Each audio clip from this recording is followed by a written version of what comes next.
ที่เป็นไปต่างๆนานาชีวิตแตกต่างนั้นนากำชักพาพบเย็นพบร้อนคนไม่เข้าใจกัน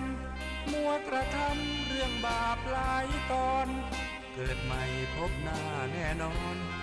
นรกร้อนน่าสะพรึงกลัวอำนาจกรรมกุศลกรรมหรืออกุศลกรรม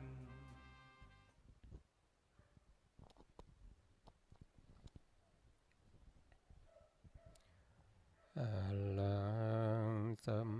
มาสัมพุทโธภควาพุทธังภควันตังอภิวาเทมิ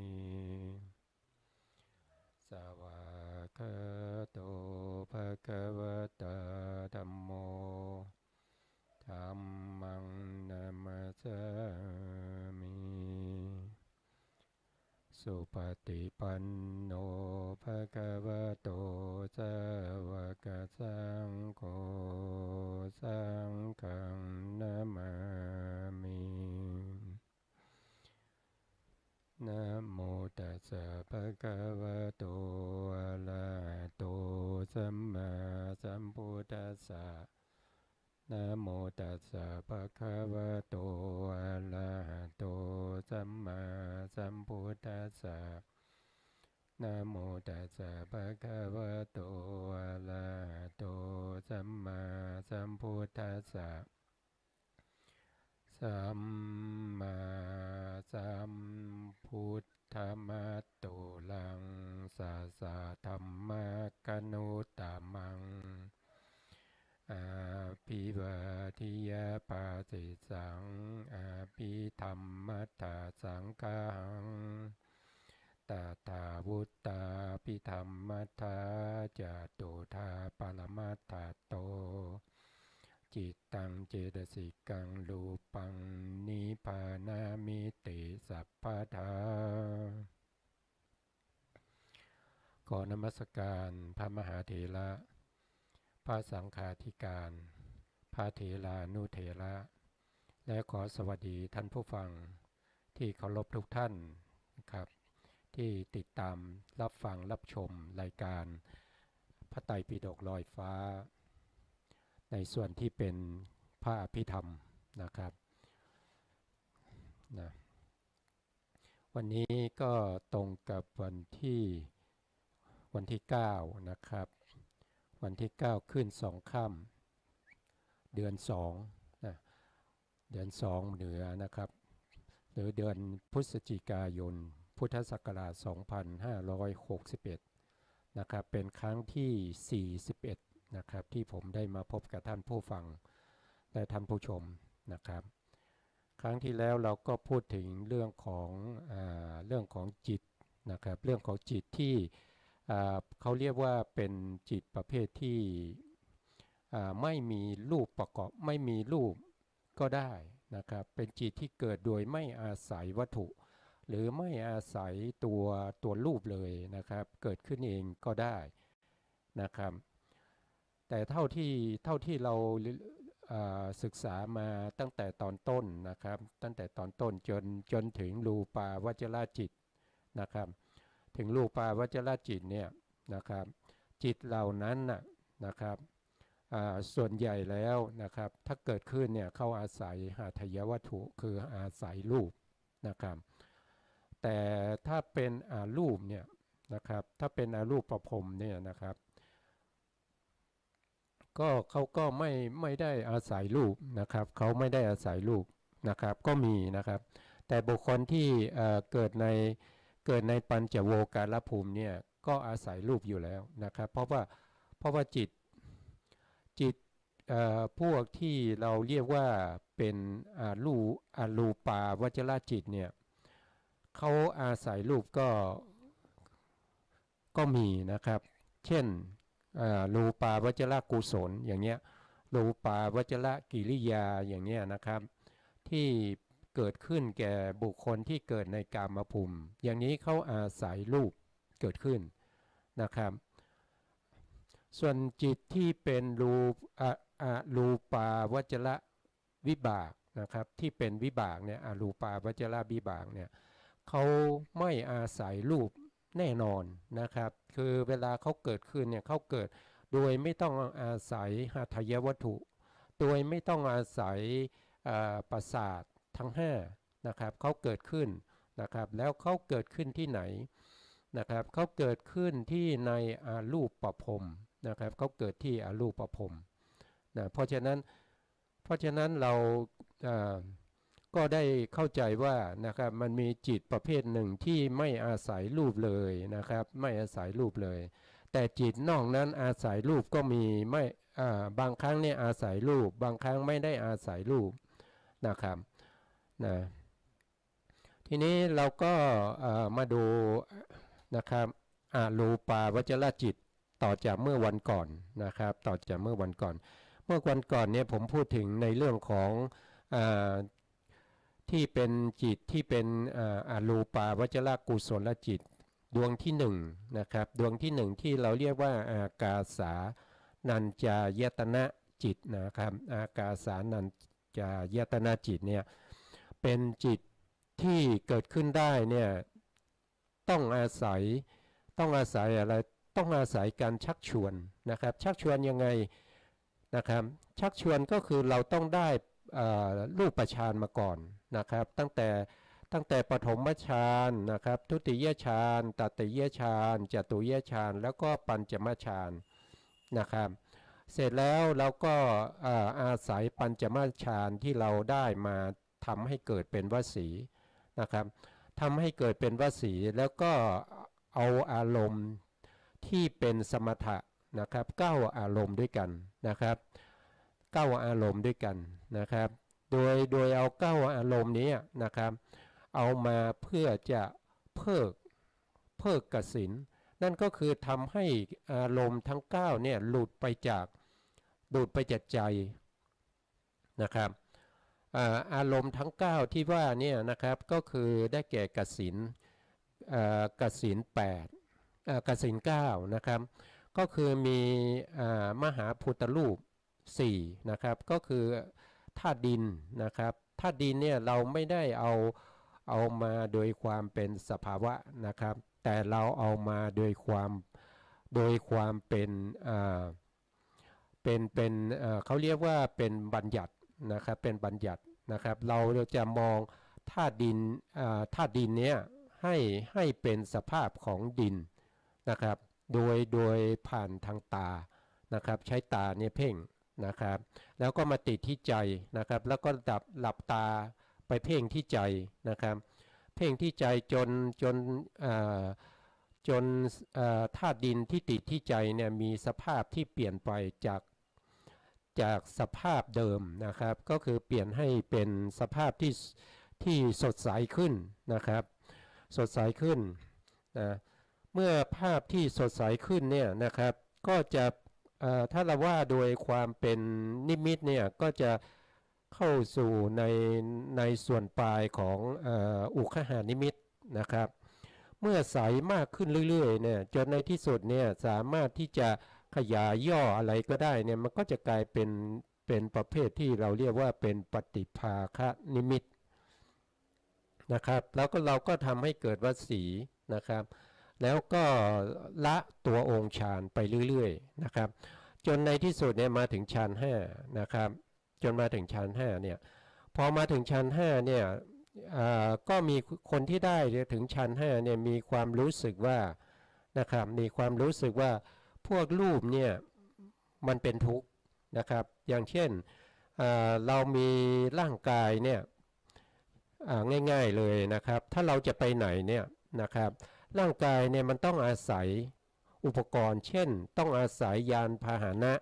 ในการเดินทางใช่ไหมครับแล้วยานพาหนะก็ต้องมีน้ำมันต้องมีอะไรหลายๆอย่างนะครับต้องมีปัจจัยหลายๆอย่างพร้อมกันนั้นเรายังจะต้องมีทรัพย์นะครับในการที่จะบำรุงรักษาเครื่องใช้ต่างๆทั้งหลายเนี่ยเพราะฉะนั้นคนที่ได้ถึงฌาน5เนี่ยเขาจะรู้สึกว่าไอ้รูปพวกนี้เนี่ยนะครับมันเป็นทุกข์ นะครับแต่จิตเนี่ยถ้าจะไปที่ไหนเนี่ยเราคิดปุ๊บมันก็ไปเลยใช่ไหมครับไม่ต้องไปลำบากอะไรเลยนะครับเราคิดถึงกรุงเทพเนี่ยคิดถึงน้องอยู่กรุงเทพเนี่ยเราก็สามารถไปได้เลยนะครับไม่ต้องอาศัยอะไรเลยน้อมจิตไปมันก็ไปแล้วนะครับเพราะอย่างนั้นเขาจึงมีความรู้สึกว่าไอ้รูปพวกนี้เนี่ยมันเป็นทุกข์นะครับแล้วยังไม่พอรูปนี้นะครับยังมีความกระหายยังมีความหิวนะครับถึงเวลาแล้วที่จะต้องทานอาหารเนี่ยมันก็เกิดความหิวนะครับก็หิวเพราะอะไรเพราะว่ามีรูปนะครับความกระหายน้ำเพราะอะไรก็เพราะว่ามันมีรูปนะครับเพราะฉะนั้นเขาจึงเห็นว่ารูปนี้มันเป็นทุกข์นะครับแต่ว่าเห็นว่าจิตเนี่ยมันนึกปุ๊บมันก็ไปเลยมันนึกอยากจะกินอะไรมันก็สามารถที่จะนึกเห็นแล้วก็ทำให้รู้สึกว่าเหมือนกับกินได้นะครับเหมือนลักษณะอย่างนั้นนะครับเพราะฉะนั้นเขาเห็นว่านามธรรมเนี่ยไม่ใช่ทุกข์นะครับแต่รูปธรรมเนี่ยเป็นทุกข์เพราะฉะนั้นเขาก็จะมีวิธีการในการที่จะละรูปนะครับเพื่อจะละรูปนะครับทีนี้วิธีการเขาที่จะละรูปเนี่ยนะครับเขาก็จะละด้วยนิมิตที่ติดอยู่ในใจที่เราเรียกว่าเป็นปฏิภาคนิมิตใช่ไหมครับที่ได้มาเป็นธาตุดินบ้างนะครับเป็นธาตุน้ำธาตุไฟธาตุลมนะครับแล้วก็เป็นสีบ้างสีเช่นสีขาวนะครับสีเหลืองนะสีแดงนะครับแล้วก็สีเขียวเข้มนะครับแล้วก็ยังมีอีกอันหนึ่งก็คือเขาเรียกว่าอโลกะกสินนะครับก็คือการเพ่งไอตัวแสงสว่างนะครับที่พูดมาทั้ง9เนี่ยเป็นอารมณ์ที่จะต่อไปในอารูปนะครับต่อไปในอารูปาวจรจิตนะครับถ้าเป็นอารมณ์อื่นนะครับที่เราพูดถึงนะครับว่าอารมณ์ของสมถะหรืออารมณ์ของสมาธิเนี่ยมีอยู่40อารมณ์นะครับเหล่านั้นเนี่ยนะครับที่นอกเหนือจาก9อารมณ์เนี่ยไม่สามารถที่จะเอามาเพิกแล้วก็ให้ได้อารูปฌานคำว่าเพิกนี่หมายความว่าอย่างไงก็คือหมายความว่าเหมือนมันหลุดออกไปจากใจนะครับเหมือนมันหลุดออกไปจากใจเพราะตอนนี้มันติดอยู่ที่ใจใช่ไหมครับมันติดอยู่ที่ใจเราสามารถที่จะขยายย่อแล้วก็เห็นดวงกสิณเนี่ยมันสว่างไสวเนี่ยเราสามารถที่จะทำให้มันหลุดออกไปจากใจได้นะครับถ้าใครทำให้มันหลุดออกไปจากใจได้เนี่ยก็จะเข้าสู่ในความเป็นอรูปฌานนะครับขึ้นชั้นที่1ของอรูปฌานเนี่ยเราก็จะเรียกว่าเป็นอากาสานัญจายตนะฌานนะครับนะแล้วก็มันจะมีอากาสานัญจายตนะฌานที่เป็นกุศลนะครับแล้วก็ยังมีอากาสานัญจายตนะที่เป็นวิบากนะครับแล้วก็ยังมีอากาสานัญจายตนะที่เป็นกิริยานะครับทั้งที่เป็นกุศลเป็นวิบากเป็นกิริยาเนี่ยเขาแตกต่างกันยังไงนะครับความแตกต่างก็คือถ้าพูดถึงกุศลเนี่ยขออภัยนะครับถ้าพูดถึงกุศลเนี่ยก็คือกุศลจิตเนี่ยเป็นจิตที่ไม่มีโทษนะครับให้ผลเป็นความสุขเป็นแต่สภาวะเป็นนามธรรมนะครับกุศลเนี่ยเขาเป็นลักษณะว่านะครับเวลาเขาเกิดขึ้นเนี่ยมันก็จะเป็นสุขใช่ไหมครับแล้วเวลาเขาดับไปเนี่ยเขายังทิ้งอะไรไว้ทิ้งเชื้อสายนะครับหรือที่เราเรียกว่าเป็นผลของกุศลนะครับนั่นก็คือเป็นวิบากนะครับเขายังทิ้งให้เกิดวิบากได้นะครับที่เป็นกุศลนะทำให้เกิดเป็นวิบากได้ก็คืออากาสานัญจายตนะกุศลเนี่ยนะครับเมื่อเขาดับไปแล้วนะดับไปแล้วถ้าถึงเวลาที่บุคคลนั้นนะครับใกล้ตายนะครับใกล้ตายแล้วฌานเขายังไม่เสื่อมนะครับเขาจะมีเขาเรียกว่าเป็นกัมมนิมิตอารมณ์นะครับเขาก็จะเห็นอากาสานะครับเห็นอากาสาเป็นนิมิตนะครับเป็นอากาสานี่ก็คือการเพิกใช่ไหมครับการเพิก กสิณทั้ง9เพราะฉะนั้นเวลาเพิกแล้วกสิณทั้ง9มันหลุดไปเนี่ยมันก็จะมีแต่ช่องว่างใช่ไหมครับมีแต่ช่องว่างมีลักษณะว่าเป็นความเวิ้งว้างนะครับก็จะเกิดแก่บุคคลนั้นเมื่อบุคคลนั้นตายนะครับพอบุคคลนั้นตายปุ๊บนะเขาก็จะมีปฏิสนธิจิตเนี่ยเกิดขึ้นนะครับเมื่อปฏิสนธิจิตเขาเกิดขึ้นเนี่ยก็จะเป็นปฏิสนธิจิตที่เป็นอากาสานัญจายตนะวิบากแล้วไปเกิดที่ไหนไปเกิดนู่นนะครับรูปประภูมินะครับเป็นภูมิที่ไม่มีรูปมีแต่นามอย่างเดียวนะครับเพราะฉะนั้นเขาจะมีแต่นามอย่างเดียวไม่มีรูปนะครับอย่างเช่นในพุทธประวัตินะครับหรือว่าในพระพุทธศาสนาเราก็มีกล่าวไว้นะครับเท่าที่เห็นชัดๆนี้ก็จะมีอยู่2ท่านนะครับคนหนึ่งเนี่ยก็จะเป็นเขาเรียกว่าอาดาและดาบทนะครับอีกคนหนึ่งก็จะเป็นอุทุกดาบทนะครับ2คนนี้เขาไปเกิดในรูปประภูมินะครับเขาจะไม่มีรูปมีแต่นามอย่างเดียวมีแต่จิตอย่างเดียวล่องลอยไปมาอยู่ในภูมินั้นนะครับอยู่ในภูมินั้นนะส่วนกิริยาเนี่ยก็คือเป็นของพระอรหันต์นะครับเป็นของพระอรหันต์พระอรหันต์ก็มีฌานที่เป็นโลกิยะเหมือนกันนะเพราะฉะนั้นเขาก็เวลาเขาได้รูปฌานนะครับที่เขาเพิกกสิณนะเพิกกสิณแล้วกลายเป็นความเวิ้งว้างกลายเป็นช่องว่างในอากาศเนี่ยก็จะเป็นจิตประเภทที่เราเรียกว่าเป็นอากาสานัญจายตนะกิริยาจิตนะครับนี่เป็นของพระอรหันต์นะครับว่าความแตกต่างของ3อันนี้ก็จะมีลักษณะอย่างนี้นะครับเวลาที่เขาจะเพิกกสิณเนี่ยนะเขาจะเพิกกสิณเนี่ยเพราะกสิณเนี่ยมันติดอยู่ที่ใจใช่ไหมครับเวลาจะเพิกกสิณเนี่ยเขาพยายามที่เพ่งที่ใจแล้วก็พยายามที่จะสลัดเอากสิณนั้นออกไปโดยเขามีคำภาวนาด้วยนะครับคำภาวนาของเขาก็จะเป็นอากาโสอานันโตอากาโสอนันโตอากาโสอนันโตนะครับเขาก็จะเพ่งไปแล้วก็พยายามที่ทำจิตให้มันสลัดออกไปจากองค์กสิณนั้นนะครับแล้วปากก็บ่นไปนะครับจนในที่สุดกสิณนั้นมันก็จะหลุดออกไปนะครับหลุดออกไปก็เหลือแต่ความเวิ้งว้างเป็นช่องว่างนะครับตรงนั้นแหละนะครับมีอารมณ์เป็นสิ่งที่ว่างๆนะครับเป็นสิ่งที่ว่างๆเหมือนอวกาศที่เว้งว้างนะครับก็จะได้เป็นอากาสาใช่ไหมในอากาสาพอได้เป็นอากาสาแล้วก็เขาก็ทำให้เกิดเป็นวสีนะครับเกิดเป็นวสีก็คือความชำนาญในการเข้าฌานออกฌานนะครับเขาสามารถที่จะเข้าเมื่อไหร่ก็ได้จะออกเมื่อไหร่ก็ได้นะครับนึกถึงปุ๊บก็เข้าได้เลยนะครับทีนี้เวลาที่เขาอยู่ในอากาสานัญจายตนะฌานเนี่ยนานเข้านะครับเขาก็รู้สึกว่าความละเอียดความปราณีตของอากาสาเนี่ยมันยังไม่ปราณีตเท่าไหร่นะครับเพราะฉะนั้นเขาก็พยายามที่จะทำให้เกิดเป็นฌานเบื้องสูงขึ้นไปนะครับเขาก็ใช้วิธีการว่านะครับก็เอาจิตที่เคยเพิกกสิณนั่นแหละมาดูจิตที่เกิดขึ้นกับตัวเองในเวลาเข้าฌานนะครับมาดูจิตดวงไหน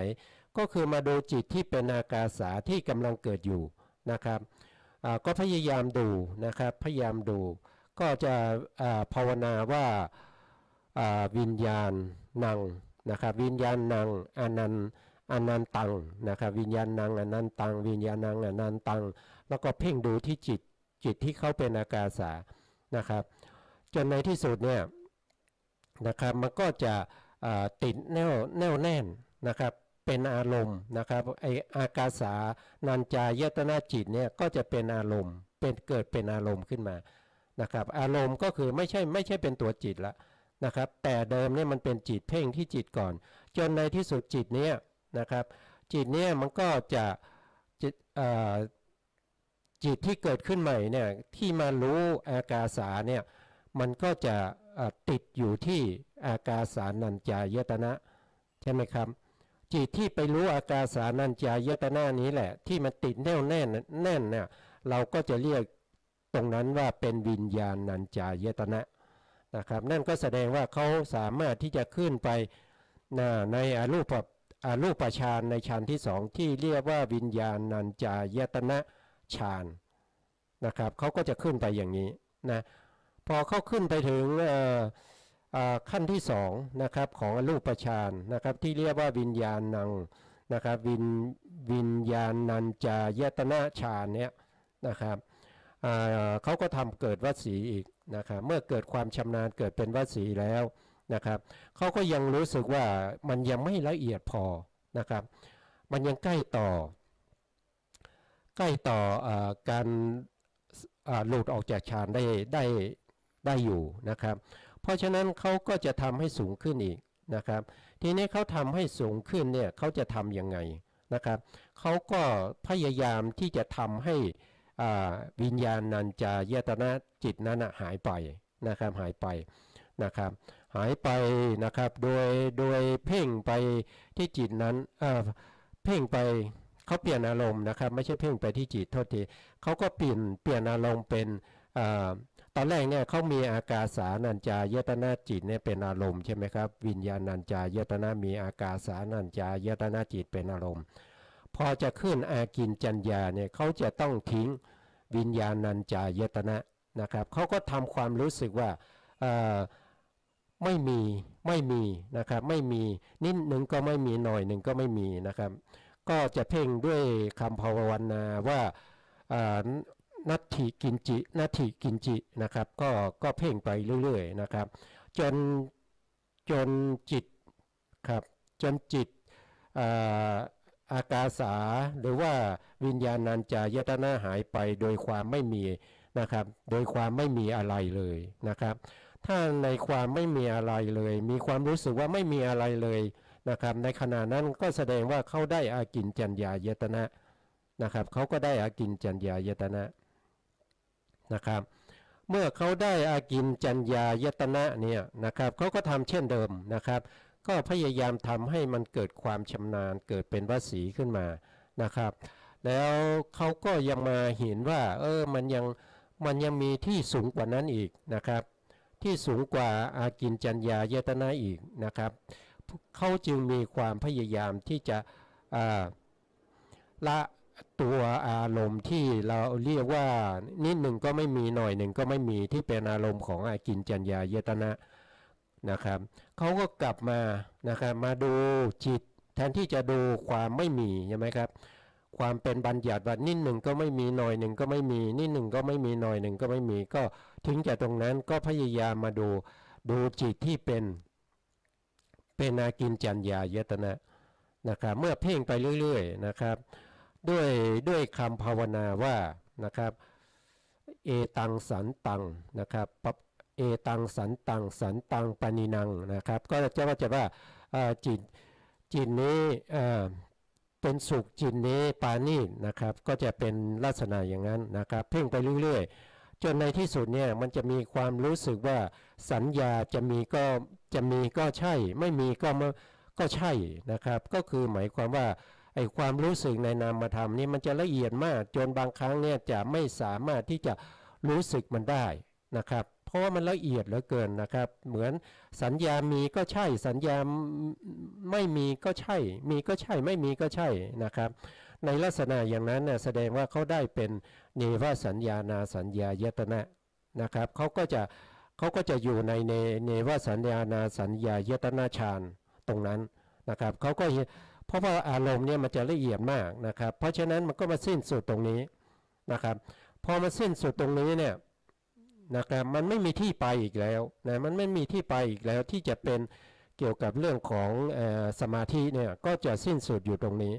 เขาก็จะอยู่ตรงนี้นะครับจนกว่าเขาจะหมดอายุไขนะครับถ้าเขาไม่ทำฌานต่อเนี่ยเขาหมดอายุไขเนี่ยเขาต้องกลับมาเกิดเป็นมนุษย์นะครับหรือว่าเป็นเทวดาอีกนะครับนะแต่ถ้าบางคนทำฌานต่อใช่ไหมครับเขาอยู่ในเนวสัญญานาสัญญาเนี่ยเขาทำฌานต่อเขาก็เกิดซ้ำในภูมิเดิมนะครับแต่ในภูมินี้นะที่เป็นเนวสัญญานาสัญญายตนะภูมิเนี่ยมีอายุอยู่ถึง 4,000 มหากรัปนะครับเป็นเวลาที่ยาวนานมากนะครับแม้กระทั่งพระพุทธเจ้าอุบัติแล้วไม่รู้จะเท่าไหร่นะครับเขาก็ยังไม่ออกมาจากอารูปภพนะครับอารูปภพเนี่ยนะครับเนวสัญญานาสัญญายตนะนะครับที่พูดมาทั้งหมดเนี่ยนะครับทั้งที่เป็นอากาสาวิญญาณัญจายตนะอากิญจัญญายตนะเนวสัญญานาสัญญายตนะเนี่ยก็จะมีอย่างละ3กันนะครับก็จะมีพวกที่เป็นอรูปวิบากนะครับแล้วก็มีประเภทที่เป็นกิริยานะครับก็จะมี3หมดเลยนะครับก็มี3หมดเลยนะอันนี้ก็เป็นรายละเอียดที่เราสามารถที่จะทำให้ได้เขาเรียกว่าจริงๆแล้วมันมีหลายชื่อนะครับบางทีเราจะได้ยินว่าสมาบัติ8นะครับก็คือเนวสัญญานาสัญญานะครับเพราะว่าเขาจะต้องเข้าตั้งแต่ปฐมฌานทุติยฌานตติยฌานจตุริยฌานปัญจมฌานในอภิธรรมนะครับแต่บางคนเนี่ย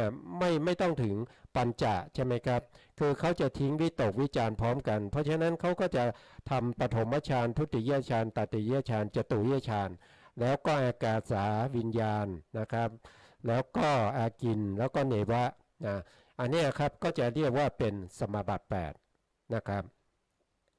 สมาบัติ8ก็คือรูปาวจระเนี่ยมันมีแค่4นะครับก็มีแค่4ก็คือปฐมฌานทุติยฌานตติยฌานจตุริยฌานเขามีแค่นั้นนะครับเพราะว่าเขาละวิตกกับวิจารพร้อมกันนะครับแล้วเขามาต่ออรูปภูมิอีก4อันนี้นะครับก็จะรวมกันเป็นสมาบัติ8นะครับอันนี้จะเรียกว่าสมาบัติ8นะครับที่เราเข้าใจนะครับว่าในอภิธรรมเนี่ยทำไมรูปาวจระจึงมี5นะครับไม่เหมือนกับพระสูตรนะครับอันนี้ขึ้นอยู่กับอัธยาศัยของผู้ที่เขาละตัวองค์ฌานนะครับละวิตกกับวิจารถ้าละวิตกก่อนนะครับยังไม่ละวิจารนะครับก็จะได้ปัญจมฌานนะครับก็จะต้องไปถึงปัญจมฌานนะครับแต่ถ้าเขาละวิตกกับวิจารพร้อมกันนะครับวิตกกับวิจารพร้อมกันเลยนะครับก็จะได้แค่จตุริยฌานนะครับจตุริยฌานก็ไปขึ้นอากาสาเลยนะครับอันนี้ก็จะเป็นเรื่องของการละองค์ฌานนี้เราได้พูดไปแล้วนะครับแล้วก็ในเรื่องของอารูปฌานเนี่ยที่เกิดเนี่ยเราก็ได้พูดไปแล้วนะครับทีนี้เราก็มาดูว่านะครับเราก็มาดูนะครับมาดูในรายละเอียดนะครับในรายละเอียดนะครับตรงอารูปฌานเนี่ยผมก็เขียนรายละเอียดมาเป็นมาลงที่ A4 ไม่รู้ว่าจะในอินเทอร์เน็ตจะชัดหรือเปล่านะครับจิตดวงที่1นะครับก็คือสีเหลืองตรงนี้นะครับผมก็ยกมาใน A4 ตรงนี้นะครับขยายออกมาเป็นอย่างนี้นะครับตรงที่เขาเขียนว่า2เนี่ยคืออะไรก็คือ2นี่คือตัวองค์ฌานนะครับองค์ฌานของอะไรของอากาสานัญจายตนะนะครับนะแล้วก็ชื่อของเขาเนี่ยนะครับก็จะมีอยู่3ตอนด้วยกัน1คือเรื่องขององค์ฌาน2คือเรื่องของอารมณ์นะครับ3ก็คือเป็นจิตประเภทที่เป็นประเภทกุศลหรือว่าเป็นวิบากหรือว่าเป็นกิริยานะครับเพราะฉะนั้นเราก็จำเป็นที่จะต้องออกเสียงนะครับเพื่อให้เกิดความชำนาญนะครับให้เกิดความสามารถที่จะระลึกได้นะครับในโอกาสต่อไปนะครับที่เราจะพูดถึงในเนื้อหาที่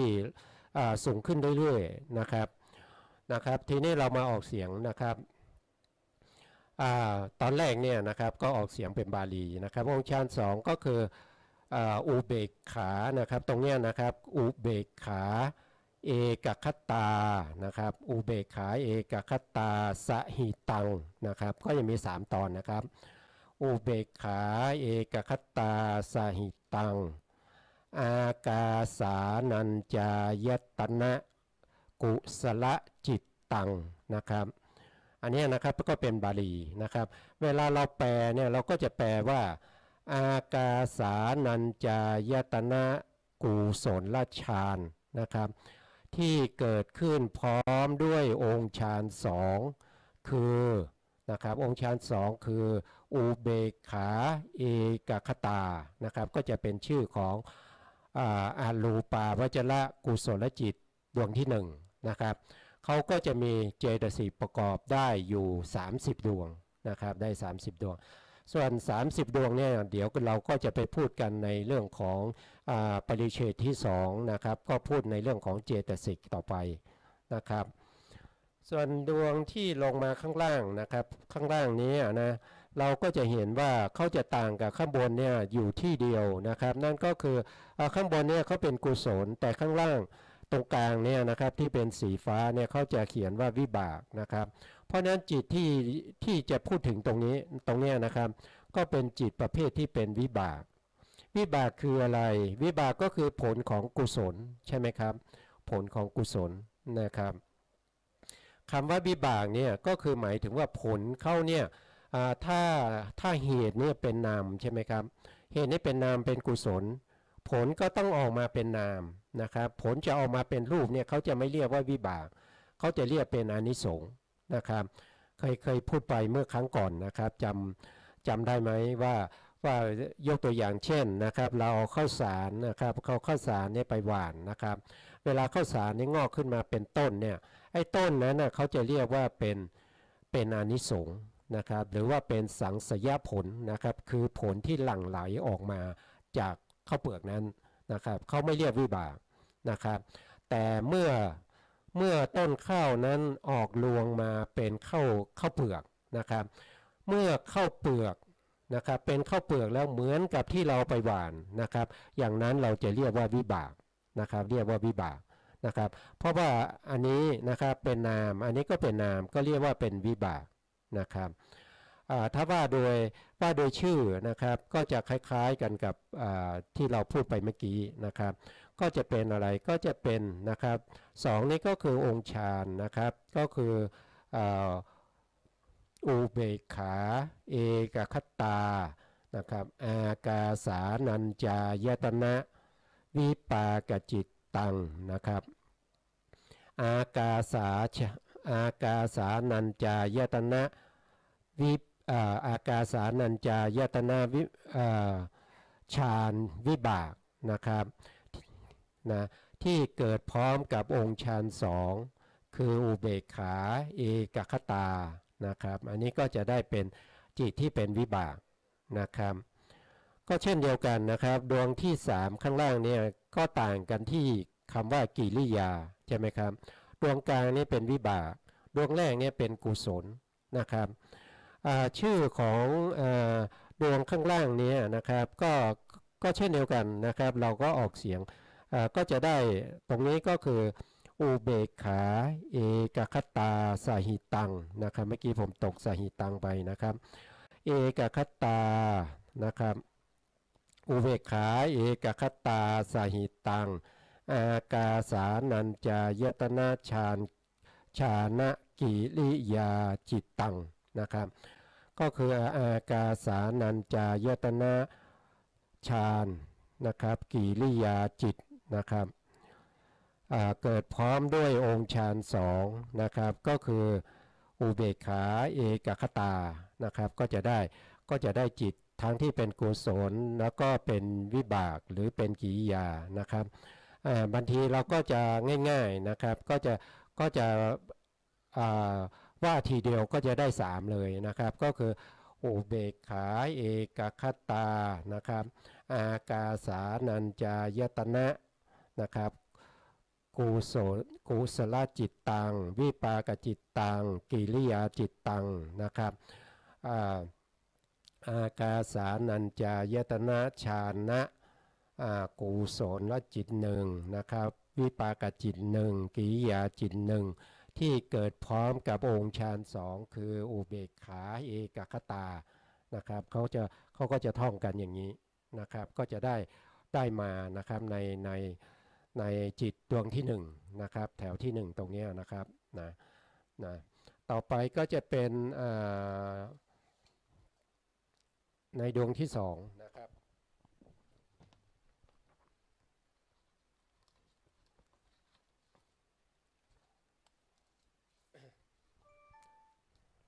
นะครับ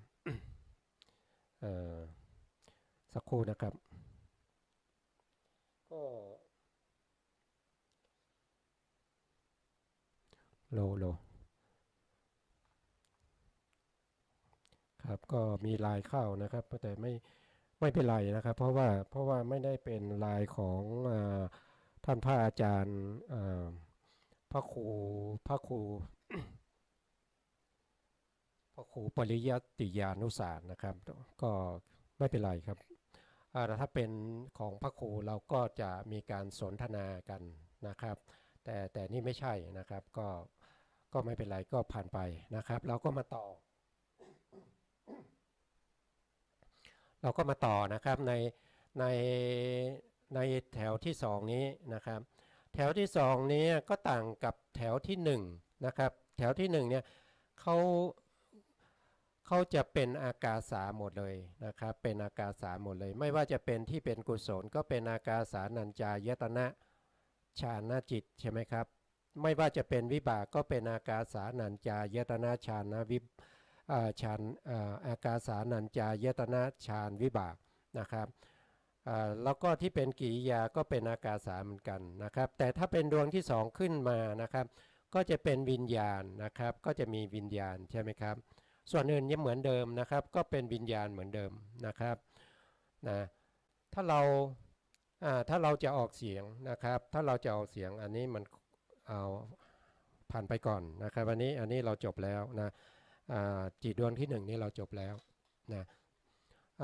ดวงที่2เนี่ยเราก็มาออกเสียงนะครับก็เช่นเดิมนะครับตรงนี้ก็เป็น2ก็คือตัวองค์ฌานนั่นเองก็คืออุเบกขาเอกคตานะครับแล้วก็ตัวจิตนี้ก็จะมีชื่อวิญญาณัญจายตนะกุศลจิตนะครับต่อมาข้างล่างก็จะเป็นวิญญาณัญจายตนะวิปากจิตนะครับต่อมาดวงที่3ก็เป็นวิญญาณัญจายตนะกิริยาจิตนะครับ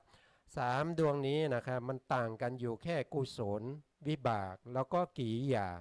นอกนั้นก็จะเหมือนเดิมหมดนะครับนอกนั้นก็จะเหมือนเดิมแล้วก็ออกเสียงนะครับก็คืออุเบกขาเอกคตานะครับสาหิตังนะวิญญาณัญจายตนะฌานกุศลจิตตังนะครับวิญญาณัญจายตนะฌานกุศลที่เกิดขึ้นพร้อมด้วยองค์ฌาน2คืออุเบกขาเอกคตานะครับก็จะได้จิตนี้มานะครับต่อไปก็เป็นวิบากนะครับอุเบกขาเอกคตานะครับวิญญาณัญจายตนะฌานวิปากจิตตังนะครับวิญญาณัญจายตนะวิปากจิตเกิดขึ้นพร้อมด้วยองค์ฌาน2คืออุเบกขาเอกคตานะครับต่อไปเป็นกิริยาจิตนะครับก็เป็นอุเบกขาเอกคตานะครับวิญญาณัญจายตนะกิริยาจิตตังนะครับกิริยาจิตตังนะครับก็คือวิญญาณัญจายตนะนะครับกิริยาจิตนะครับเกิดขึ้นพร้อมด้วยองค์ฌาน2คือวิตกนะครับวิจารนะครับก็จะได้จิตที่เป็นวิญญาณัญจายตนะมาทั้งที่เป็นกุศลเป็นวิบากแล้วเป็นกิริยานะครับอันนี้ก็ผ่านไปนะครับเราก็จะจบในส่วนนี้ไปนะครับต่อไปก็จะเป็นชุดที่3นะครับชุดที่3ชุดที่3นะครับชุดที่3ก็จะเป็นในก็จะต่างกันอยู่ที่ตรงที่เป็นอากินจัญญานะครับอากินนะครับตรงนี้เขาเขียนอากินนะครับจริงๆแล้วก็จะเป็นคำย่อมาจากอากินจัญญายตนะฌานนะครับกุศลนะก็จะมาในลักษณะอย่างนี้นะครับดวงแรกเนี่ยดวงแรกเนี่ยเป็นอากาสาใช่ไหมครับเป็นอากาสานัญจายตนะดวงที่2ที่เราผ่านไปเมื่อกี้เป็นวิญญาณัญจายตนะนะครับพอมาดวงที่3นะครับก็มาเป็นอากินนะครับก็ตรงนี้นะครับดวงที่3เนี่ยนะครับก็จะมาเป็นอากินจัญญายตนะนะครับ 3 ดวงก็เช่นเดียวกันนะครับก็มีกุศลวิบากแล้วก็กิริยานะครับเราก็มาออกเสียงนะครับตรงนี้ก็จะเป็นอุเบกขาเอกคตาสหิตังนะครับอากินจัญญายตนะชานะกุศลจิตตังนะครับอากินจัญญายตนะกุศลจิตที่เกิดขึ้นพร้อมด้วยองค์ฌานสองคืออุเบกขาเอกคตานะครับก็ได้มาจิตที่เป็นกุศลนะต่อไปจิตที่เป็นวิบากนะครับก็เป็นอุเบกขาเอกคตาสหิตังนะอากินจัญญายตนะชานะวิปากจิตตังนะครับอากินจัญญายตนะชานะวิบากนะครับที่เกิดขึ้นพร้อมด้วยองค์ฌานสองคืออุเบกขาเอกคตานะครับต่อไปก็เป็นกิริยานะครับอุเบกขาเอกคตาสหิตังอากินจัญญายตนะชานะกิริยาจิตตังนะครับอากินจัญญายตนะชานะกิริยาจิตนะครับเกิดขึ้นพร้อมด้วยองค์ฌานสองคืออุเบกขาเอกคตานะครับก็จะได้มาอย่างนี้นะครับเราก็จะเห็นว่าตั้งแต่ปัญจมฌานมาจนถึงอากินจัญญาเนี่ยเราจะเห็นว่าองค์ฌานเขามีแค่สองนะแล้วก็2 อย่างนี้เหมือนกันเลยนะครับเป็นอุเบกขากับเอกคตานะครับไม่ตั้งแต่ตรงปัญจมฌานตรงนี้นะครับที่เป็นกุศลเป็นวิบากแล้วก็เป็นกิริยาเนี่ยก็มีองค์ฌานสองนะครับองค์ฌานสองพอมาอารูปฌานนะครับพอมาอารูปฌานก็มีองค์ฌานสองเหมือนกันแล้วก็รายละเอียดในองค์ฌานสองก็อันเดียวกันนะครับอันนี้เราก็จดจำไว้นะครับเพื่อที่เราจะได้เรียนหรือว่าได้ศึกษาในชั้นสูงต่อไปนะครับเพราะว่าการที่เราจะเรียนให้สนุกนะครับและเกิดความเข้าใจจินตนาการได้เราต้องอาศัยเรื่องของความจำด้วยนะครับแล้วก็อาศัยเรื่องของความเข้าใจนะครับเมื่อเราจำได้เราก็จะเข้าใจนะครับเพราะว่าความจำเนี่ยมันจะนำมาซึ่งความเข้าใจนะครับนะ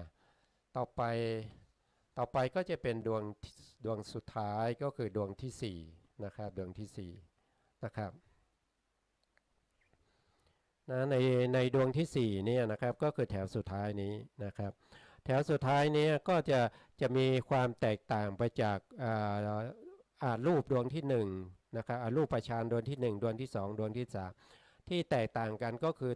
ตรงนี้นะครับที่เรียกว่าเนวะนะเนวะดวงที่1เนี่ยตรงนี้เขาจะเรียกว่าอากาใช่ไหมครับดวงที่2ก็จะเรียกว่าวิญญาณ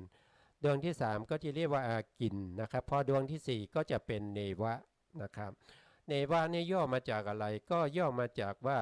เนวสัญญานาสัญญายตนะนะครับก็คือหมายความว่าสัญญาเนี่ยก็คือเป็นความจำใช่ไหมเนวะเนี่ยก็คือเนวะเนี่ยนะครับก็คือมีสัญญานะครับเนวสัญญานาสัญญาก็คือไม่มีสัญญามีสัญญาก็ใช่ไม่มีสัญญาก็ใช่นะครับเพราะจิตนี้มันละเอียดมากนะครับใกล้ที่จะมันพวกนามธรรมเนี่ยใกล้ที่จะดับไปแล้วนะที่จะดับไปแล้วจะไม่เกิดแล้วนะครับใกล้นะครับหมายถึงใกล้นะไม่ใช่ว่าไม่เกิดเลยนะครับถ้าไม่เกิดเลยก็จะเป็นนู่นนะครับเป็นปรินิพพานนะครับแต่อันนี้ไม่ใช่นะครับอันนี้ยังมีอยู่นะครับแต่ความรู้สึกว่ามีก็ใช่ไม่มีก็ใช่คือมันละเอียดมากเหมือนจะมีก็บอกไม่ได้ไม่มีก็บอกไม่ได้นะครับเหมือนบางครั้งเนี่ยนะครับอย่างเช่นยกตัวอย่างนะครับพระเถระเนี่ยก็บอกให้สามเณรไปเอาบาตรมาใช่ไหมครับสามเณรก็บอกว่าเอามาไม่ได้มันมีน้ำมันนะมันมีน้ำมันนะครับพระเถระก็บอกว่าไม่เป็นไรเอามาเลยมีน้ำมันก็จะดื่มนะครับมีน้ำมันก็เอามาดื่มเลยนะครับสามเณรก็บอกว่าดื่มไม่ได้ครับอาจารย์นะครับก็คือในลักษณะว่าน้ำมันที่มีนะเป็นน้ำมันที่เอาโฉลมบาดนะครับก็คือเอาน้ำมันเนี่ยทาบาดเพื่อกันสนิมนั่นเองนะครับว่าอาจารย์เขาจะเอาบาดมาทำ มาทำอะไรสักอย่างหนึ่งนะครับสามเณรก็บอกว่าเอามายังไม่ได้เพราะว่ามันมีน้ำมันนะครับพระอาจารย์ก็บอกว่าเอามาเลยเดี๋ยวอาจารย์จะดื่มน้ำมันนั่นแหละนะครับสามเณรก็บอกว่าดื่มไม่ได้นะครับอาจารย์ก็ว่าอะไรมีน้ำมันมีก็ใช่ไม่มีก็ใช่ก็เหมือนกับเนวสัญญานาสัญญานั่นแหละก็คือหมายความว่าสัญญาความจำนำมาทำเนี่ยมีก็จะไม่มีเหมือนจะไม่มีว่าไม่มีก็เหมือนจะมีอยู่นะครับมันละเอียดมากนะครับคือจิตนี่มันละเอียดมากแล้วนะครับมันไม่สามารถที่จะต่อฌานไปที่ไหนได้แล้วนะครับแล้วก็ไม่สามารถที่จะไปต่อในเรื่องของวิปัสสนาได้ด้วยนะครับตรงนี้นะครับถ้าจะไปทำวิปัสสนาต้องออกจากฌานก่อนนะครับต้องออกจากตรงนี้นะครับต้องไปอยู่ที่อุปจารสมาธินะครับไม่สามารถอยู่ในฌานแล้วก็เจริญวิปัสสนาได้ไม่สามารถจะอยู่ในอัปปนานะครับอัปปนาก็คือฌานนั่นเองนะครับที่เขาเรียกชื่อนะครับอัปปนานะครับถ้าอยู่ในอัปปนาจิตเนี่ยมันไม่สามารถที่จะเจริญวิปัสสนาได้นะครับเพราะฉะนั้นผู้ที่จะเจริญวิปัสสนาต้องถอยออกมานะครับอยู่ที่อุปจารสมาธินะครับพออยู่ที่อุปจารสมาธิก็สามารถที่จะเจริญในเรื่องของรูปนามได้นะครับก็คือเจริญวิปัสสนานั่นเองนะครับทีนี้เราก็มาดูต่อนะครับมาดูต่อที่จิต3ดวงนี้นะครับที่ต่างกันก็คือเป็นกุศลจิตเป็นวิปากจิตแล้วก็เป็นกิริยาจิตนะครับเวลาออกเสียงนะครับ2ก็คืออุเบกขาเอกคตานะครับผมชอบตกตัวนี้ไปนะครับสหิตังนะครับสหิตังนะสหิตังเนี่ยก็คือมีองค์ฌาน2นั่นเองนะครับถ้าแปลออกมาโดยแปลเอาใจความนะครับก็จะเป็นบาลีนะครับอุเบกขาเอกคตานะครับสหิตังเนวสัญญานาสัญญายตนะฌานะกุศลจิตตังนะครับอันนี้คือบาลีนะถ้าเวลาเราแปลเนี่ยเราก็แปลตรงนี้ก่อนเลยนะครับเนวสัญญานาสัญญายตนะฌานกุศลนะครับที่เกิดพร้อมด้วยองค์ฌาน2นะครับคืออุเบกขาเอกคตานะครับก็จะเป็นอย่างนี้นะครับต่อไปก็เป็นวิบากนะครับวิบากก็เป็น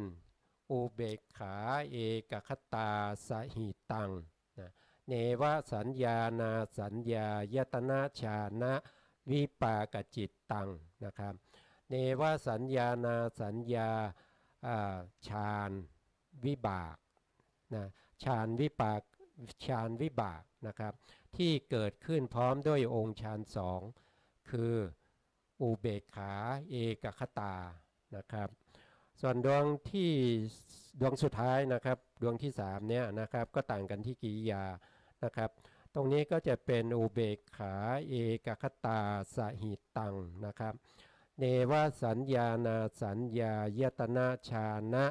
กิริยาจิตตังนะครับนี่ก็เป็นบาลีนะถ้าแปลเป็นภาษาไทยก็เนวสัญญานาสัญญายตนะฌานนะครับกิริยาจิตนะครับที่เกิดพร้อมด้วยองค์ฌาน2คือวิตกโทษทีครับคืออุเบกขาเอกคตานะครับก็จะจบในเรื่องของอารูปนะครับในเรื่องของอารูปฌานนะครับอารูปฌานทั้งหมด12ดวงนะครับ12ดวงก็คือได้แก่กุศลจิตนะครับอารูปที่เป็นกุศล4ใช่ไหมครับอารูปที่เป็นวิบากอีก4อารูปที่เป็นกิริยาอีก4นะครับรวมกันแล้วก็เป็น12นะครับ12นี้เราก็จะเรียกว่าเป็นอรูปาวจรจิต12นะครับอันนี้ก็จะเป็นอรูปาวจรจิต12นะครับอรูปาวจรจิตเนี่ยให้เราเข้าใจว่าเป็นจิตที่เกิดที่ภูมิที่เขาไม่มีรูปนะครับไม่มีรูปไม่มีร่างกายไม่มีตาไม่มีหูไม่มีจมูกนะครับเขาเกิดในภพภูมินั้นนะครับในภพภูมินั้นเพราะฉะนั้นจึงได้ชื่อว่าอารูปนะครับจึงได้ชื่อว่าอารูปมีแต่จิตอย่างเดียวนะครับมีแต่จิตอย่างเดียวผู้ที่จะทำให้ได้ถึงขนาดนี้ ต้องเป็นบุคคลที่ทำรูปฌานมาก่อนนะครับต้องได้ปัญจมฌานมาก่อนแล้วก็ไปต่อกับอรูปนะครับพอไปต่อกับอรูปแล้วก็ไปสิ้นสุดที่เนวสัญญานาสัญญายตนะไม่สามารถจะไปไหนได้แล้วนะครับไม่สามารถจะไปไหนได้แล้วสำหรับบุคคลที่เขาไม่ได้เจริญพอเขาไปเกิดที่อรูปภพใช่ไหมครับแล้วเขาก็ไม่ได้เจริญต่อเขาก็ไปอยู่ในอรูปภพนะครับเขาก็จะเสวยความสุขอยู่ตรงนั้นนะครับถ้าเป็นเนวะเนี่ยก็จะใช้เวลาถึง84,000 มหากัปนะครับเขาก็จะมีความสุขอยู่อย่างนั้นแต่ถ้าครบอายุแล้วนะบุญหมดแล้วเขาก็จะกลับมาเกิดเป็นมนุษย์หรือว่าเกิดเป็นเทวดานะครับนะ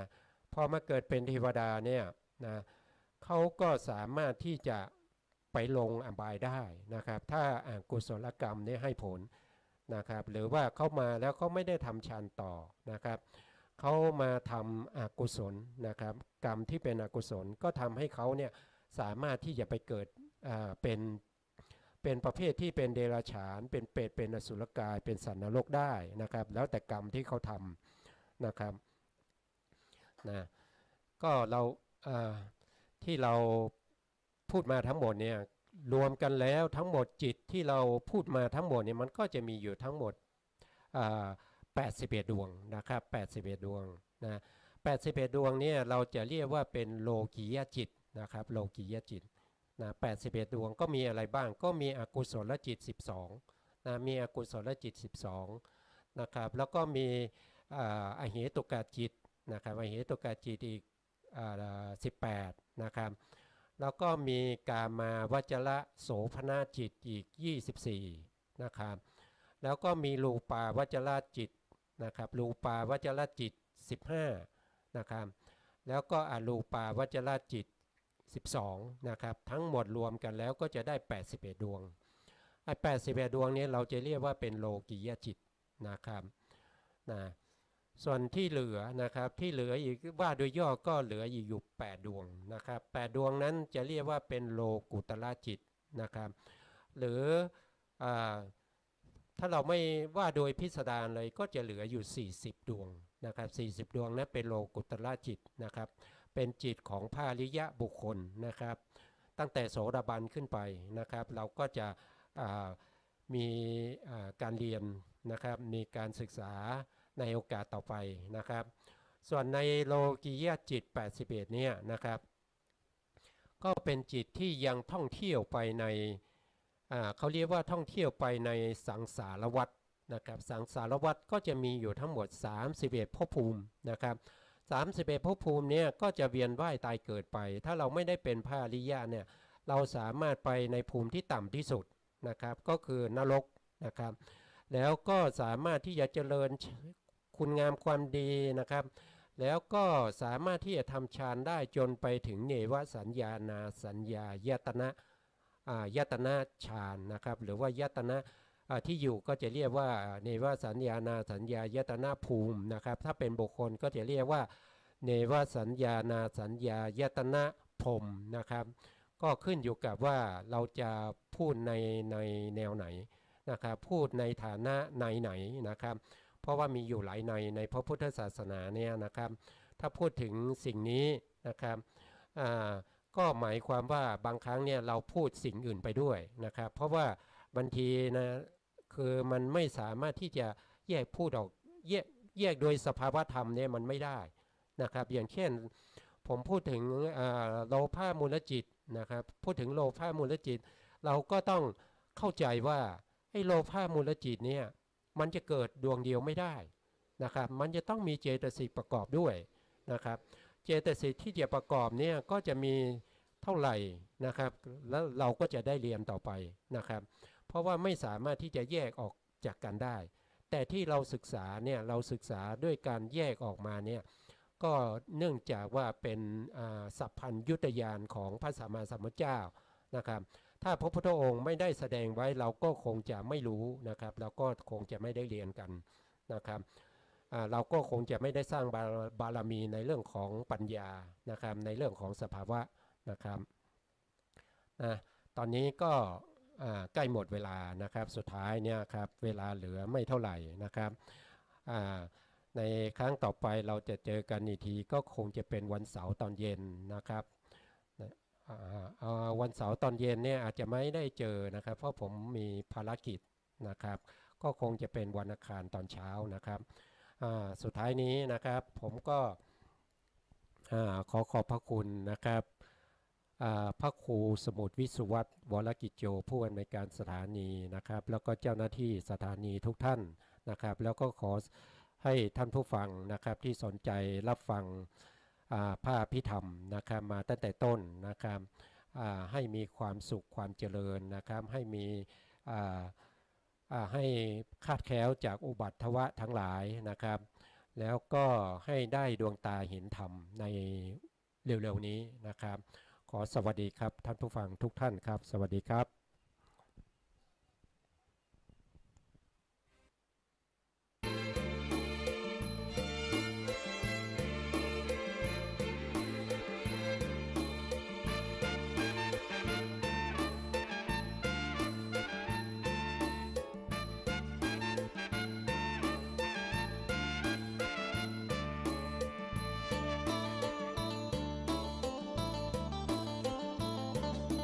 มัชฌิมาปฏิปทา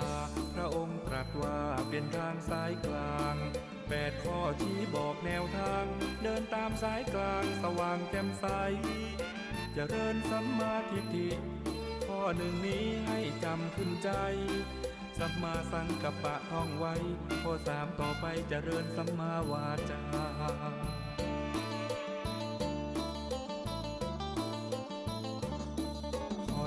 สัมมากัมมันตะจำให้ดีนะแสงส่องนำปัญญาจาก4แล้วมีข้อ5เจริญสัมมาอาชีพนั้นหนอสัมมาวายามะก็ดีบอกข้อ6นี้จิตเพียรอย่าท้อเจริญสัมมาสติให้พอข้อนี้คือข้อที่7ให้จำ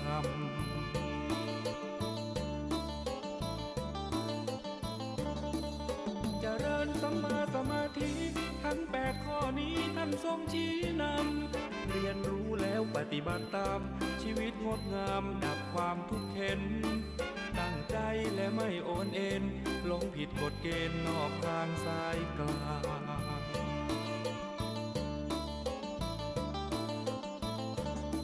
มัชฌิมาปฏิปทาพระธรรมล้ำค่าไม่มีจืดจางอริยสาวกรู้ทางไร้สิ่งกีดขวางตรงไปให้ถึงราคีไม่มีเกลือกลัวมุ่งดีเว้นชั่วเฝ้าคอยคำนึงสติสมาธิช่วยดึงให้เข้าไปถึงแก่นของพระธรรม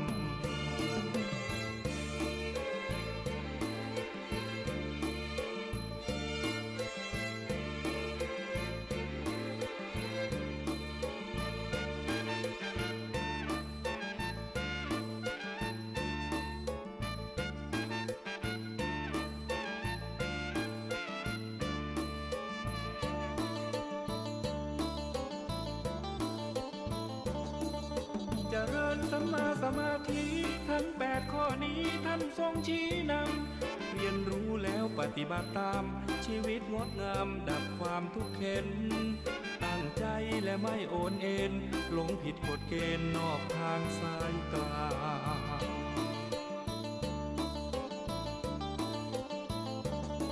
มัชฌิมาปฏิปทา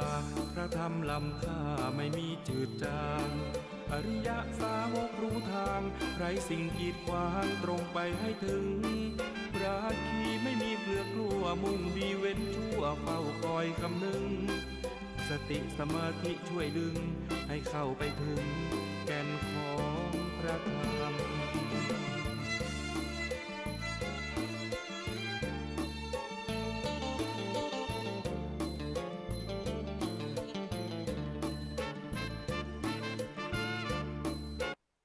ดังนี้ผู้ว่าราชการจังหวัดประจวบคีรีขันธ์สั่งเร่งนำสิ่งกีดขวางทางน้ำขึ้นมาจากคลองบางสะพานเพื่อให้การระบายน้ำลงสู่ทะเลรวดเร็วยิ่งขึ้นพร้อมแนะผู้ใช้เส้นทางถนนเพชรเกษมเลี่ยงใช้3 แยกบางสะพาน สภานิติบัญญัติแห่งชาติพิจารณาแก้ไขเพิ่มเติมร่างพระราชบัญญัติยาเสพติดให้โทษประเด็นการนำกัญชาไปใช้รักษาโรคเฉพาะตัวได้เพื่อประโยชน์ทางการแพทย์ผลการนับคะแนนเลือกตั้งกลางเทอมสหรัฐยังไม่แล้วเสร็จเนื่องจากหลายรัฐอาจต้องนับคะแนนใหม่ต่อไปเป็นรายละเอียดของข่าวผู้ว่าราชการจังหวัดประจวบคีรีขันธ์สั่งการเจ้าหน้าที่ใช้รถแบ็คโฮนำสิ่งกีดขวางทางน้ำขึ้นมาจากคลองบางสะพานเพื่อให้การระบายน้ำลงสู่ทะเลเป็นไปด้วยความรวดเร็วพร้อมแนะผู้ใช้เส้นทางถนนเพชรเกษมหลีกเลี่ยงการเข้ามาบริเวณ3แยกบางสะพานนายพันลบสิงหเสนีผู้ว่าราชการจังหวัดประจวบคีรีขันธ์เปิดเผยว่า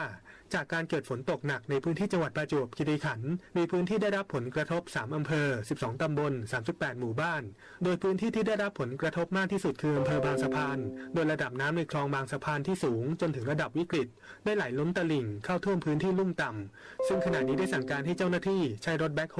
นำสิ่งกีดขวางทางน้ำขึ้นมาเพื่อให้การระบายน้ำลงสู่ทะเลเป็นไปด้วยความรวดเร็วมากขึ้นได้จัดตั้งศูนย์อพยพชั่วคราวแล้วนะฮะที่บริเวณโรงเรียนบางสะพานวิทยานะครับจะเป็นพื้นที่ที่สูงนะครับแล้วก็จะมีที่บ้านพงประสาทแล้วก็ที่ถ้ำม้าร้องนะครับที่เราก็ประสานกำลังนะครับให้หน่วยงานที่เกี่ยวข้องนะครับได้เตรียมพร้อมหากกรณีที่ถ้าเกิดน้ำนะครับที่ไหลลงมาจากทางเทือกเขาตะนาวศรีเนี่ยยังมีการไหลลงมาต่อเนื่องเลยครับที่จะทำให้ระดับน้ำในคลองบางสะพาน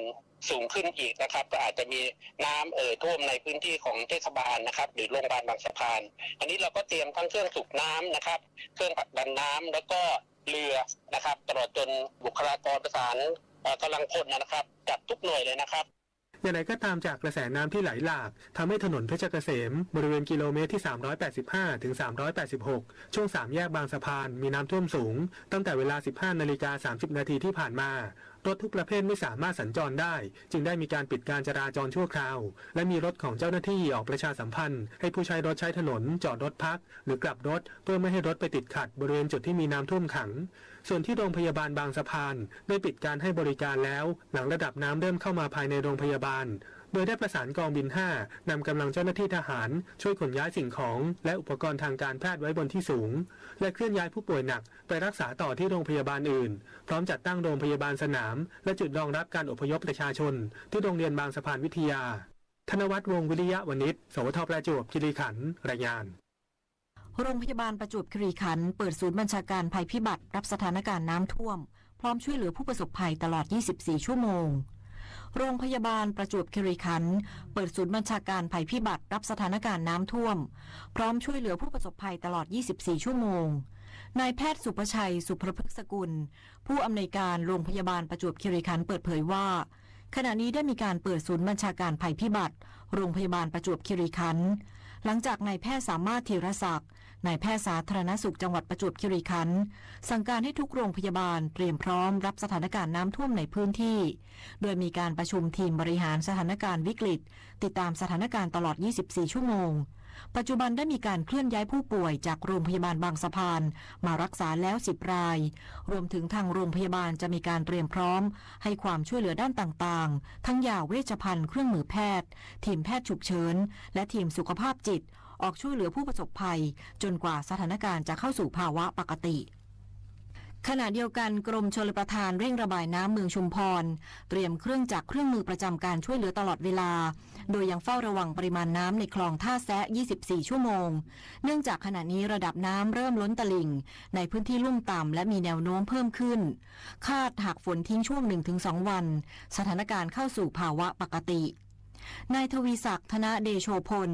รองอธิบดีกรมชลประทานเปิดเผยสถานการณ์น้ำหลังเกิดฝนตกหนักในพื้นที่จังหวัดชุมพรเนื่องจากหย่อมความกดอากาศต่ำกำลังแรงปกคลุมพื้นที่ภาคใต้ประกอบกับลมมรสุมตะวันออกเฉียงเหนือที่พัดปกคลุมอ่าวไทยและภาคใต้กำลังแรงนั้นปัจจุบันระดับน้ำในคลองชุมพรบริเวณบ้านท่าลายอำเภอเมืองจังหวัดชุมพรมีน้ำล้นตลิ่งเมื่อเวลาประมาณ 3 นาฬิกาถึง 5 นาฬิกาและต่อมาเวลา 10 นาฬิการะดับน้ำลดลงต่ำกว่าตลิ่ง 2 เมตร 30 เซนติเมตร ส่วนบริเวณสถานี X53A อำเภอเมืองจังหวัดชุมพรระดับน้ำสูงกว่าตลิ่ง68เซนติเมตรมีแนวโน้มเพิ่มขึ้นมีน้ำท่วมถนนทางหลวงหมายเลข4สูงประมาณ30เซนติเมตรรถยนต์ยังสามารถสัญจรได้และน้ำท่วมถนนทางหลวงหมายเลข4ขาขึ้นน้ำสูงประมาณ30-40เซนติเมตรขาล่องน้ำท่วมเล็กน้อยรถยนต์สามารถสัญจรได้สำหรับการบริหารจัดการน้ำโครงการชลประทานชุมพรควบคุมปริมาณน้ำที่ประตูระบายน้ำท่าแซะโดยการชะลอน้ำไม่ให้ระบายลงมาสมทบกับปริมาณน้ำที่คลองรับร่อมากเกินไปและทยอยระบายน้ำผ่านประตูระบายน้ำหัววังพนักตักสามแก้วท่าตะเภาไหลลงสู่ทะเลเพื่อควบคุมไม่ให้น้ำล้นคลองท่าตะเภาไม่ให้ส่งผลกระทบต่อพื้นที่เมืองชุมพรหากไม่มีฝนตกเพิ่มเติมบริเวณต้นน้ำคาดว่าภายใน 1-2 วันสถานการณ์จะเข้าสู่ภาวะปกติทั้งนี้ได้ติดตั้งเครื่องสูบน้ำเตรียมให้การช่วยเหลือพื้นที่ที่อาจจะได้รับผลกระทบจากอุทกภัยไว้แล้วทั้งยังคงต้องเฝ้าระวังปริมาณในคลองท่าแซะ24ชั่วโมงเนื่องจากขณะนี้น้ำเริ่มล้นตลิ่งในพื้นที่ลุ่มต่ำและมีแนวโน้มเพิ่มขึ้นผู้บัญชาการตำรวจแห่งชาติสั่งตำรวจภูธรภาค7เร่งให้การช่วยเหลือผู้ประสบอุทกภัยในพื้นที่อำเภอบางสะพานจังหวัดประจวบคีรีขันธ์พร้อมอำนวยความสะดวกเส้นทางจราจรที่น้ำท่วมขังพันตำรวจเอกกฤษณะพัฒนาเจริญรองโฆษกสำนักงานตำรวจแห่งชาติเปิดเผยว่าพลตำรวจเอกจักรทิพย์ชัยจินดาผู้บัญชาการตำรวจแห่งชาติได้สั่งการให้กองบัญชาการตำรวจภูธรภาค7บูรณาการร่วมกับหน่วยงานที่เกี่ยวข้องออกตรวจและให้ความช่วยเหลือประชาชนในพื้นที่ประสบอุทกภัยบริเวณอำเภอบางสะพานน้อยจังหวัดประจวบคีรีขันธ์ซึ่งเบื้องต้นได้แจกถุงกู้ชีพและอาหารให้แก่ประชาชนที่ประสบภัยพร้อมอำนวยความสะดวกการจราจรเส้นทางที่ถูกน้ำท่วมขังและแจ้งเส้นทางเลี่ยงแก่ผู้ใช้ทางแล้วขณะเดียวกันได้สั่งการให้ตำรวจในพื้นที่เสี่ยงและพื้นที่เฝ้าระวังอื่นโดยเฉพาะในพื้นที่ภาคใต้เตรียมความพร้อมรับมือสถานการณ์ในลักษณะนี้เพื่อให้สามารถเข้าช่วยเหลือผู้ประสบภัยได้อย่างรวดเร็วและมีประสิทธิภาพทั้งนี้ในช่วงที่มีพายุฝนตกหนักหรือมีน้ำป่าไหลหลากขอให้ประชาชนเฝ้าฟังและติดตามข่าวสารจากสื่อมวลชนต่างๆและหากต้องการแจ้งเหตุฉุกเฉินหรือความช่วยเหลือสามารถแจ้งข้อมูลมายังสถานีตำรวจในพื้นที่ใกล้เคียงหรือสายด่วน191ได้ตลอด24ชั่วโมงจุฑามาสรักษาพันธ์รายงานกรมทางหลวงแนะนำประชาชนตรวจสอบเส้นทางก่อนออกเดินทางหลังพบสถานการณ์น้ำท่วม8แห่งในพื้นที่ภาคใต้นายอานนท์เหลืองบริบูรณ์อธิบดีกรมทางหลวงรายงานสรุปเหตุการณ์ภัยพิบัติและสถานการณ์ฉุกเฉินบนทางหลวงทั่วประเทศประจำวันที่9พฤศจิกายน2561หลังเกิดสถานการณ์ฝนตกหนักในพื้นที่ภาคใต้ทำให้เกิดน้ำท่วมบนทางหลวงทั้งสิ้น3จังหวัดได้แก่จังหวัดประจวบคีรีขันธ์จังหวัดชุมพรและจังหวัดสุราษฎร์ธานีโดยจังหวัดประจวบคีรีขันธ์ได้แก่ทางหลวงหมายเลข4ตอนห้วยยางบางสะพานทางช่วงจุดกลับรถรุ่งฟ้าน้ำท่วม1ช่องจราจรระดับน้ำสูง20เซนติเมตรการจราจรผ่านได้ทางหลวงหมายเลข4ห้วยยางบางสะพานน้ำท่วมทางลอดปั๊มต้นสนปิดทางลอดชั่วคราวทางหลวงหมายเลข3374บางสะพานหนองหัดไทยช่วงโรงเรียนอนุบาลบางสะพานถึงอบต.พงประสาทระดับน้ำสูง 20-40 เซนติเมตรรถเล็กผ่านไม่ได้ล่าสุดกรมทางหลวงแจ้งปิดการจราจรชั่วคราวทั้งขาเข้าและขาออกตอนบางสะพานน้ำรอดหลังเกิดน้ำท่วมสูงถนนเพชรเกษมรถทุกชนิดไม่สามารถผ่านได้จังหวัดชุมพรบนทางหลวงหมายเลข4พ่อตายหินช้างวังครกระดับน้ำสูง10เซนติเมตรทางหลวงหมายเลข41สี่แยกปฐมพรเขาบ่อระดับน้ำสูง15เซนติเมตรทางหลวงหมายเลข41เขาบ่อท่าทองระดับน้ำสูง 30-40 เซนติเมตรรถผ่านได้แต่ไม่สะดวกทางหลวงหมายเลข4134หลังสวนละแมระดับน้ำสูง5เซนติเมตรและจังหวัดสุราษฎร์ธานีทางหลวงหมายเลข4169ทางรอบเกาะสมุยระดับน้ำสูง 10-20 เซนติเมตรทั้งนี้กรมทางหลวงได้ดำเนินการติดตั้งป้ายและกลวยยางเพื่ออำนวยความปลอดภัยสำหรับประชาชนผู้ใช้ทางพร้อมจัดเตรียมเจ้าหน้าที่เฝ้าระวังสถานการณ์ตลอด24ชั่วโมงอย่างไรก็ตามขอให้ประชาชนผู้ใช้ทางโปรดใช้ทางด้วยความระมัดระวังในการเดินทางปฏิบัติตามป้ายเตือนป้ายแนะนำและคำแนะนำของเจ้าหน้าที่อย่างเคร่งครัด หากประชาชนต้องการสอบถามสภาพเส้นทางสภาพการจราจรหรือต้องการความช่วยเหลือสามารถติดต่อได้ที่สำนักงานทางหลวงแขวงทางหลวงและหมวดทางหลวงในพื้นที่และสายด่วนกรมทางหลวง1586โทรฟรีทุกเครือข่ายตลอด24ชั่วโมงกรมป้องกันและบรรเทาสาธารณภัยประสานจังหวัดเพชรบุรีประจวบคีรีขันธ์และ14จังหวัดภาคใต้เตรียมพร้อมรับมือฝนตกหนักถึงหนักมากในระยะนี้อาจเกิดน้ำท่วมฉับพลันน้ำป่าไหลหลากดินโคลนถล่มรวมถึงทะเลมีคลื่นลมแรงนายชยพล ธิติศักดิ์อธิบดีกรมป้องกันและบรรเทาสาธารณภัยเปิดเผยว่าจากการตรวจสอบสภาพอากาศกับกรมอุตุนิยมวิทยาพบว่าหย่อมความกดอากาศต่ำกำลังแรงปกคลุมบริเวณภาคใต้คาดว่าจะเคลื่อนตัวผ่านภาคใต้ลงสู่ทะเลอันดามันในช่วงวันที่9พฤศจิกายนประกอบกับมรสุมตะวันออกเฉียงเหนือที่พัดปกคลุมอ่าวไทยและภาคใต้มีกำลังแรงส่งผลให้ภาคใต้มีฝนตกหนักถึงหนักมากในบางพื้นที่อาจทำให้เกิดน้ำท่วมฉับพลันน้ำป่าไหลหลากดินโคลนถล่มรวมถึงบริเวณอ่าวไทยจะมีคลื่นสูง 2-3 เมตรบริเวณที่มีฝนฟ้าคะนองคลื่นสูงมากกว่า3เมตรมีพื้นที่เฝ้าระวังน้ำท่วมฉับพลันและน้ำป่าไหลหลากได้แก่เพชรบุรีประจวบคีรีขันธ์ชุมพรสุราษฎร์ธานีนครศรีธรรมราชพัทลุง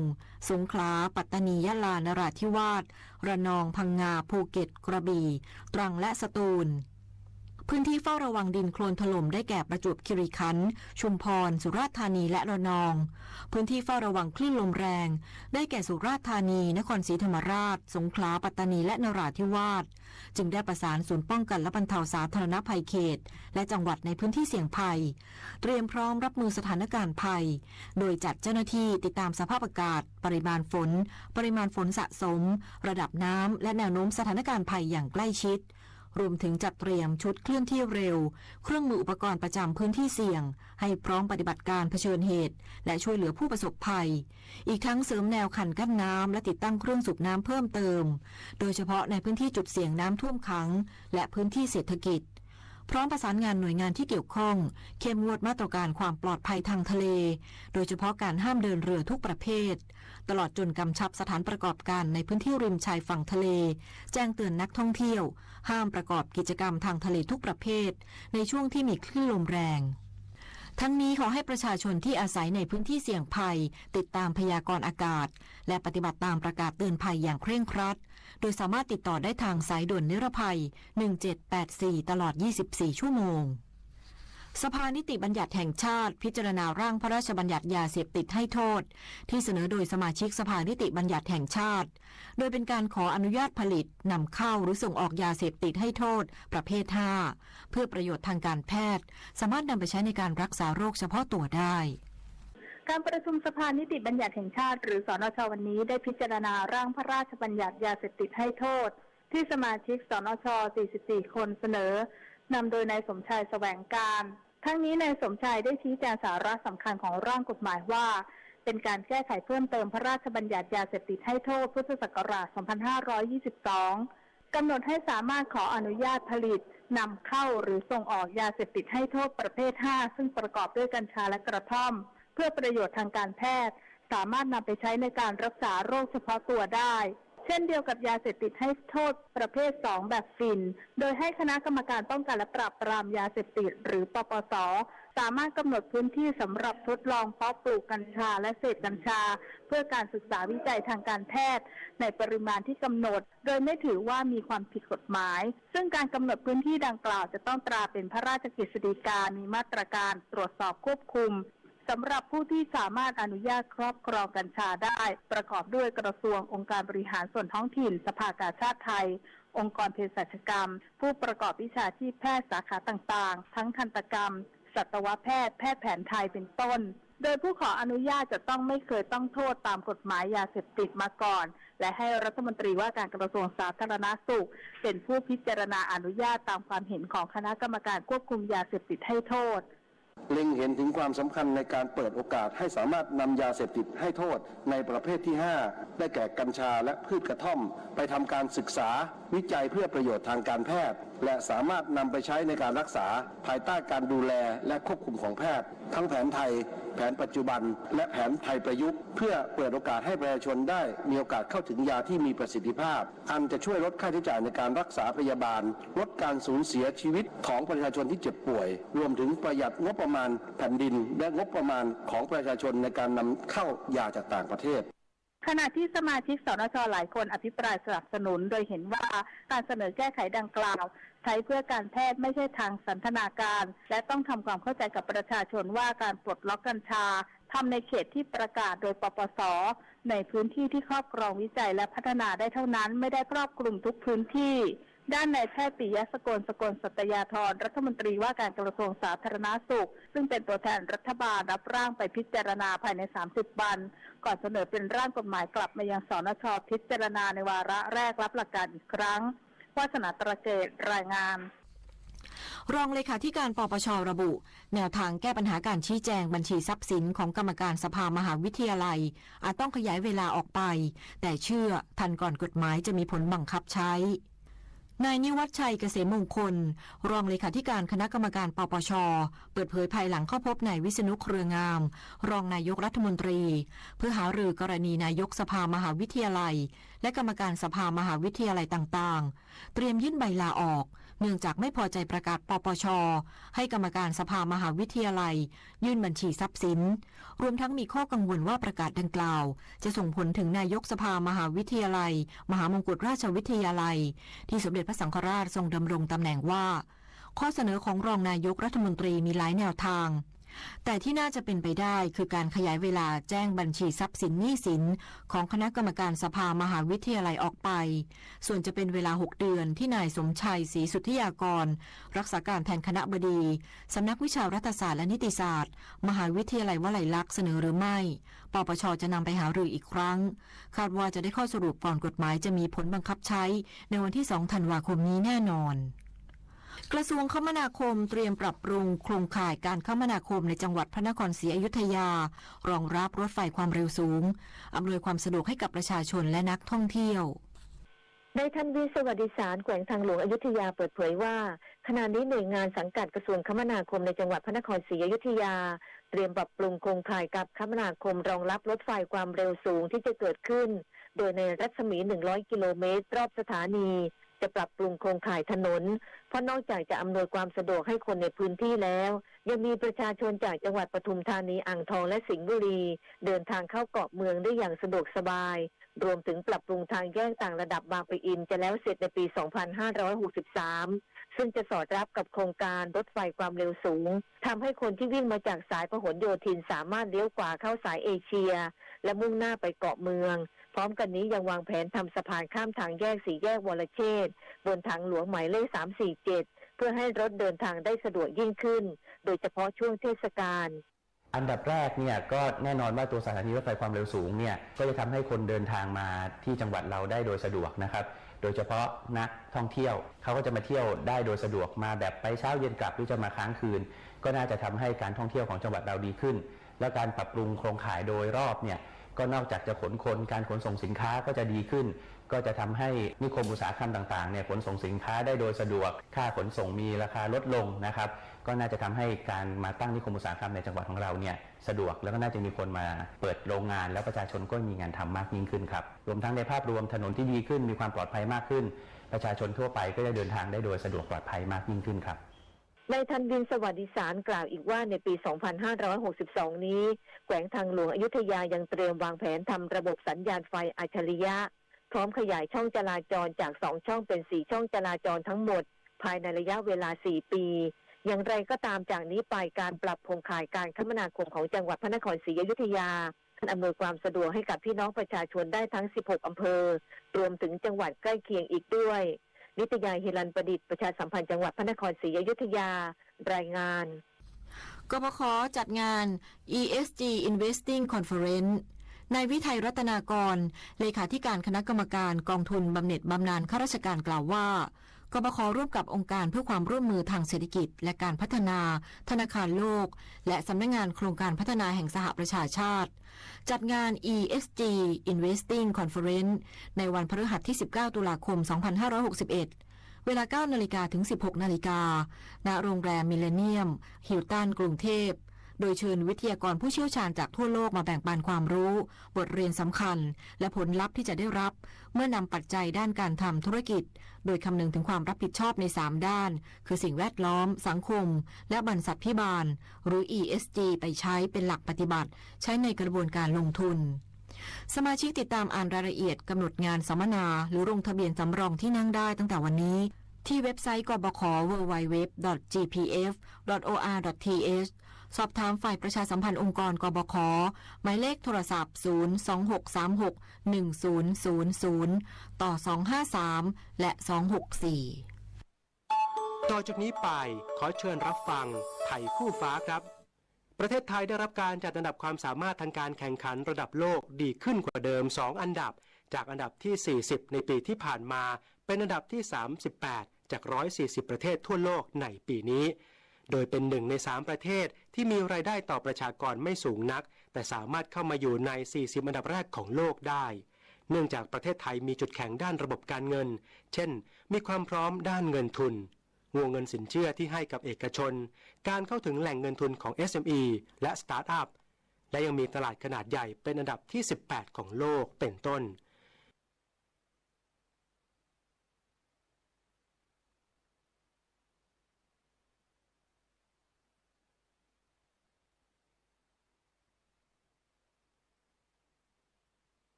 ก็พระหนุ่มๆนะทำงานพระ